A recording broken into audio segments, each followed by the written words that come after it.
আরে না, আরে বিপদে পড়ে গেছি গো, বিপদের বন্ধু কেউ নাই। এই যে সুপার সোনিতে আমরা ঢাকা থেকে রওনা দিচ্ছিলাম, বাসার কাছাকাছি পৌঁছে গেছি, আর 5 কিলোও নাই। এই অবস্থায় গাড়িটা নষ্ট হয়ে গেছে, গাড়ি যাওয়ার মতন অবস্থা নেই।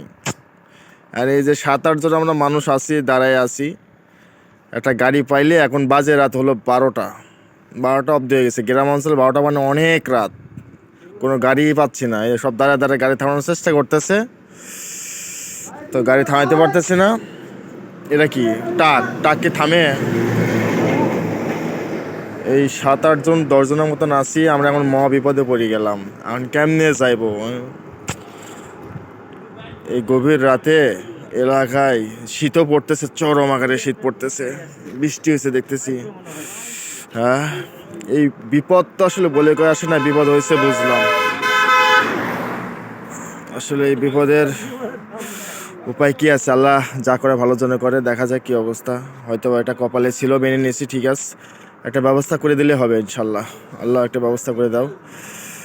এই গভীর রাতে সবাই তার সবার বাড়িতে যাবে, তো অপেক্ষায় আছি। আমার বাসা যাব আরও ভিতরে, এখন কেমনে কী করবো বুঝতেছি না। গাড়িটা নষ্ট হয়ে গেল, সবাই দাঁড়া দাঁড়া গাড়ি থামাইতেছে।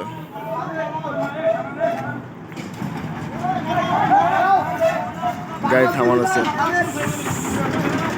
পাইছে একটা কোনো রকম এই গাড়ি। এই গাড়িতে সবাই যাওয়ার চেষ্টা করতেছে। এই ব্যবস্থা, ভাই ব্যবস্থা করে দেন, ব্যবস্থা করে দেন। আপনি বলেন, আপনি টাকা দিবেন না? এটা কে দিব? আমরা দিব? আপনি ব্যবস্থা করে দেন।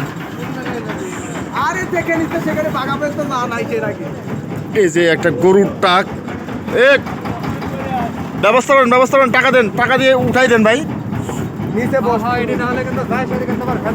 যা আসে তো ভেজাল করবো, বলে দেন ভাই। যাই, বাগাতে যাওয়ার পর আবার বাসা যাইতে হবে গাড়ি নিয়ে।